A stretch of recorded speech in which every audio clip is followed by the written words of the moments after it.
Assalamu alaikum everyone. My name is Huzaifah Ahmed, and today is another day where I discuss with ChatGPT on specific topics. Today's topic is how to boost your productivity with simple tricks. Let's start.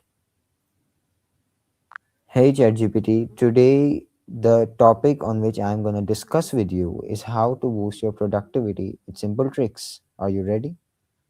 Absolutely. I'm ready to dive in. What kind of productivity tricks are you thinking about? Things like time management, focus techniques, or maybe digital tools? We'll focus on that later, but for now, just let's focus on the introduction. What does productivity actually mean? Is it about doing more or something else we don't know about? That's a great starting point. So, productivity isn't just about cramming more tasks into your day, it's really about creating more meaningful progress with your time. It's how effectively you align your actions with your goals. So, you get the right things done, not just more things. Okay, then why do smart, capable people that I personally know still struggle with being productive? Isn't there a connection between these two things? Yeah, that's a really common thing. I think a big factor is that being capable or smart doesn't automatically translate to focus or clarity. Sometimes they take on too many tasks or they haven't defined their priorities clearly. So productivity often hinges on saying no to less important things and staying really intentional. Explain what these less simple things are for me. Sure. So less important things are those tasks that might be urgent but not actually valuable, or things that just distract you from a bigger goals. For example, constantly checking email, attending low impact meetings, or multitasking without a clear purpose. The trick is being able to distinguish those from the really high value actions that move you forward in the long term. Okay, then what's the biggest productivity killer most people don't even notice? Answer in detail so this problem becomes clear to everyone. Ah, that's a big one. I think the biggest hidden productivity killer is actually constant task switching, like when we jump between emails, meetings, social media, or small distractions. Even if it feels like we're being busy, every switch forces our brain to reset, and that drains a ton of mental energy. So, staying in a focused flow state, working on one thing at a time, can be a total game changer, but it's subtle, so most people don't even notice how often it's happening.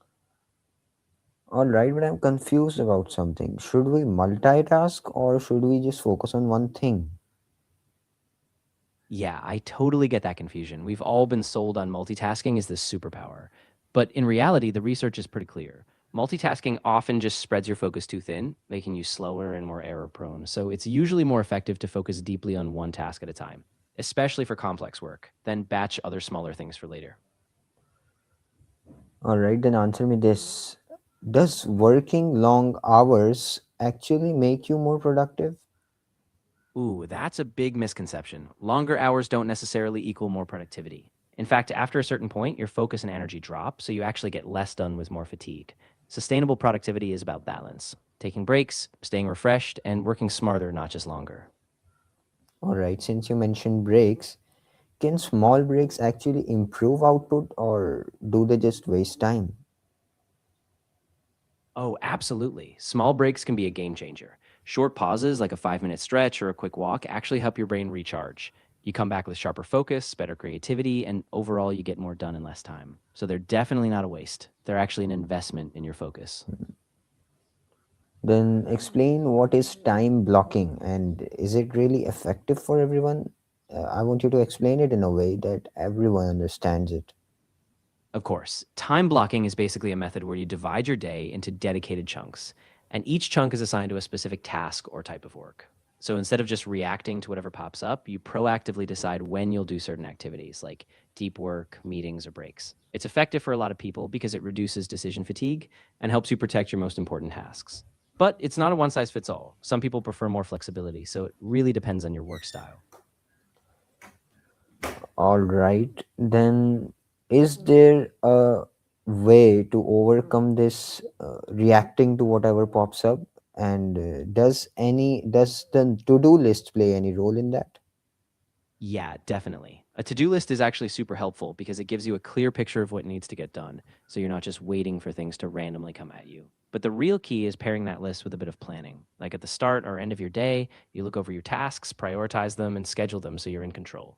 That way, when something urgent pops up, you can assess it against what's already on your plate instead of just reacting. Okay, now let's relate with today's generation. How does your phone affect your productivity and what's the fix? Especially for the younger, immature generations who don't know how to get out of this reel scrolling loop. And then they doom scroll for hours. Yeah, that's such a big challenge right now. Our phones are designed to keep us hooked. Notifications, endless feeds, all that. And for younger people, it can be really hard to break out of that loop because it's so immediate and so habit forming. The fix is usually about setting intentional boundaries, like using app timers, turning off non essential notifications, or even scheduling phone free time blocks. It's all about building that awareness, realizing when you're slipping into the scroll, and making a conscious choice to step away. Now tell me, what's the difference between being busy and being productive? Aren't they two the same thing? Ah, that's a really important distinction. So being busy just means you're doing a lot. You might have a packed schedule, but it doesn't necessarily mean you're achieving your real goals. Productivity, on the other hand, is about making progress on the right things, the ones that really drive value. So you can be busy without being productive. And the goal is to focus more on the outcomes that matter rather than just filling your time. Now tell me, how do you stay productive on days when you have zero motivation? Some remedy or code which will help motivate that person instantly would be appreciated. Ah, I know that feeling. On those days, the key is just to start with a tiny, easy action. Something so small it feels doable, like just 5 minutes on a task. And a simple reminder I like is this: I don't have to be perfect today. I just have to take one step forward. Often, once you get that momentum, your motivation builds as you go. Okay, now to conclude this discussion, what's one simple trick someone can apply right now to instantly boost their productivity? I'd say the simplest trick is to identify your top priority for the day, just one thing, and commit to doing it first thing, before any distractions. By knocking out that key task, you give yourself a sense of progress and it sets a productive tone for the rest of the day. All right, everyone, this was my discussion for today with ChatGPT. I hope you liked it. Until the next time, Allah Hafiz.